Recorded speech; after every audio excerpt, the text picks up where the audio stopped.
I want to go with Steph Marbury.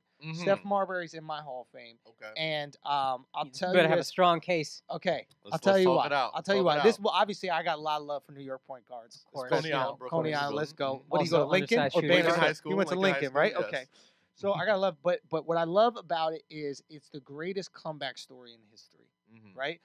There was a moment where he was eating Vaseline. That's what I was about to say. My man is eating Vaseline. He was you put him eating in the Hall of Vaseline Fame. out the jar, right? And that sounded crazy. It did sound crazy. It sounded crazy, and then he went to China, and like Vaseline is a very normal dish in China. Really? No, but like they eat crazy things. My word. That's how crazy the food You is said in it so China. convincing, too. That's how crazy the food is in China. They, jellyfish Vaseline, mix it up, put it together. Cat, whatever. We'll It don't matter what it is, we're eating it out here. That's why they'll outlive all of us, is because there literally is no food that they won't eat. They won't eat anything. Like we'll stop at like, oh wait, we have to be vegan. They'll be like, listen, if it's part of the earth, we're eating it. It doesn't matter. Lovely. Now, he goes to China, becomes what? He wins 7 championships, something absurd. Scoring titles, becomes like this media brand marketing agent, has a play Jordan. written. He's the Chinese Jordan, dude. He's the Chinese fucking Jordan. Multi-millionaire, You know I who else imagine. the Chinese Jordan? Jeremy Lin. That's how good the Chinese Jordan is. Yo, there was an interesting point that was made when I was watching, what's it called, yesterday, which was, why are there no good small Chinese players? And somebody said that during the, it was the Clippers, was it? No. It was the Knicks-Rockets game. Okay. And the Rockets have this like 7'2" his name is Zhu. Yeah, I forgot his name. Yeah, he checked in late to the game. Checked in late, bummed it up. But it was interesting to see a guy like that, just shitty chin hair. He makes me feel good about my beard. and one of the guys who was calling the game, I forget, it might have even been Jeff Van Gundy. He was like, why are there no small guards that come out of China that are good? It's like the small guard play is trash. The big guys are skilled. They come out of China. They come out of China. Okay. Jeremy Lin is homegrown. Yeah, he's born here. You know, I think he it's was raised because a small guard is 6'1", 6'2". That's tall as fuck for an Asian. Yeah, but like, they you're got a center. They got 7-footers out there though. Yeah, but the small, we all know the small, quick Asians, but they're like my height. Yeah. Like 5'7", 5'8". We're the swingman Asians. This is true. Yeah, like we need an Asian that like plays like Tracy McGrady. They had Like, when are we getting that? old boy got drafted. What was his name? Fuck. The lefty. Yeah. They're all lefty. What's his name? Was kind of a swingman.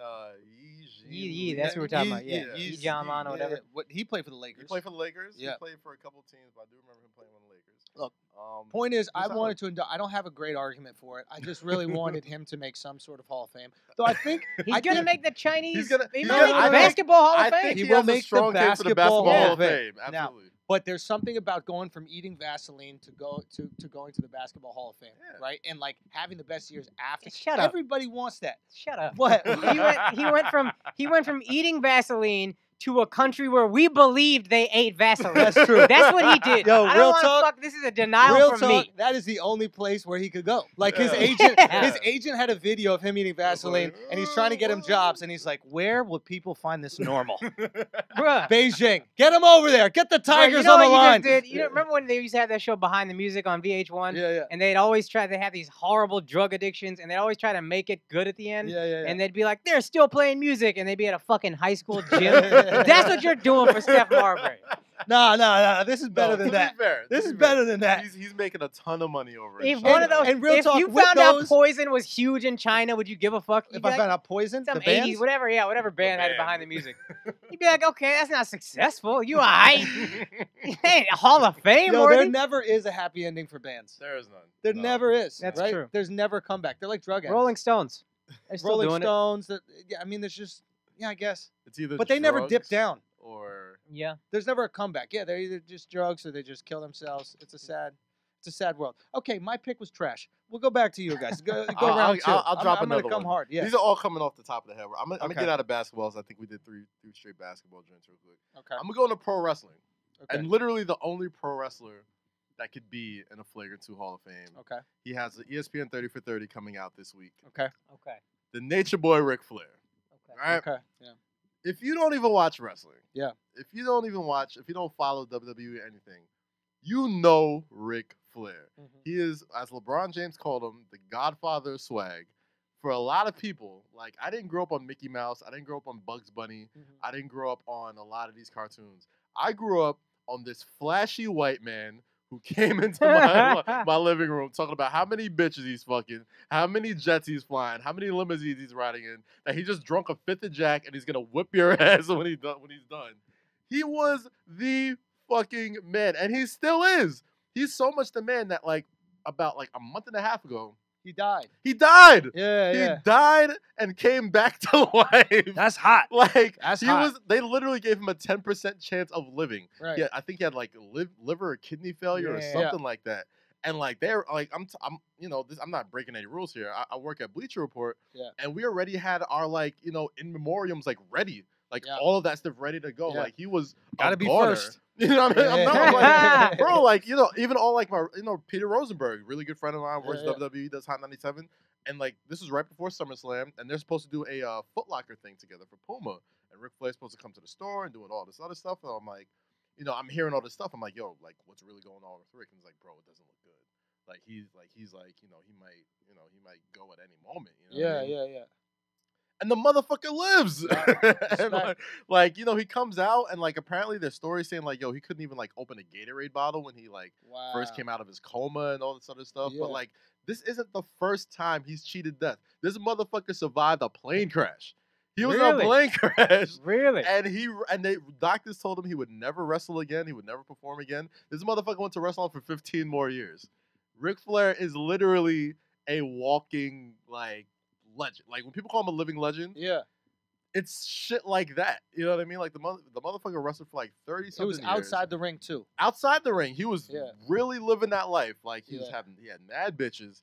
He drank like a So he I didn't wanna have see like this a 30 for wifey 30. character in that. He didn't have a wifey character. Nah, Hell no. he was the nature boy. He was a playboy. Like Yeah. anytime some young, like he could be 60 years old. If there was like some young hot girl on the show, he'd be like, tell me he'll say, What kind of horrible wrestling storyline would that be? A happily married wrestler?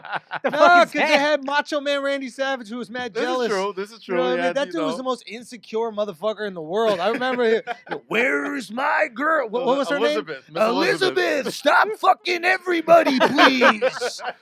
It's embarrassing. Can't you do this when I'm not on the world stage? Like, it was so weird. I was like, yo, why don't you just tell her to go home for when you perform? Like, why she only got to be walking Stay around home, with guys? Elizabeth. Yo, Elizabeth, chill, fam. Like, how much attention you need? My man got the glasses and everything. Whatever. We need a 30 for 30 on what a cuck Macho Man Randy Savage was. That was the ultimate. Dude, Elizabeth stayed getting pounded by everyone, right? And they just, okay, I'll take you back. There was a thing with like him and Hulk Hogan back in the day where like Did Hulk smash Liz? that's what Macho Man thought, and that's why they fought. That's what they fought, because he was like, yo, he's like those lion eyes or some shit like that, and like they were tag team, and then I guess he was getting beat up one time, and then Elizabeth was like, oh my god, I need to go do something, so she runs to the back, she brings Hulk Hogan out. Whoa. Hulk Hogan comes to save Macho Man.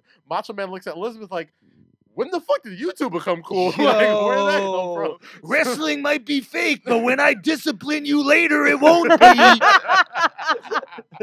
Snap into a Slim Jim. Anyway, back to Ric Flair. Yeah, like he would tell these young women, his catchphrase was, you're about to go on a ride for Space Mountain. It's the oldest ride, but it has the longest line. And like he would always have bitches. He would always be partying. He'd always have these super flossy robes and shine like he was the Godfather of swag and the woos and like all that. Two shit. claps like, on a Ric Flair. Let's go. Yeah, like dude, like, and to this day, this motherfucker's been active since what, the 60s? Right. 70s? He still wrestles? He doesn't wrestle anymore. No, Right. God, no. But, he's still very much, like, in pop culture. You know what I mean? Like, everybody, Ric Flair walked in right now. Like, he can't walk down the street. Like, he's still, Right. this I feel like big- he's had a little bit of a resurgence. Of late. Exactly. I feel like he almost reminds me of, like, the Iron Sheik. Like, when the Iron Sheik Yes. became, like, really popular, like, late in life and Yes. shit like that. Yeah. Ironically popular. Yeah, exactly. He's one of those ironic faves and shit like that. So, the 30 for 30 comes out this week. That's so how check that out. that's how white people prove that they don't hate Muslims. They just go, no, the Iron Sheik. I like it. What do you mean I'm Islamophobic? Iron Sheik is my favorite wrestler. Jabroni. Didn't he That's- do the jabroni thing? That That was was it. The right? Rock. The Oh, I thought that was The Rock. The Rock took The that Rock from took him. it. Oh, really? Cultural Yeah. appropriation. No. That's how ISIS started. We will come.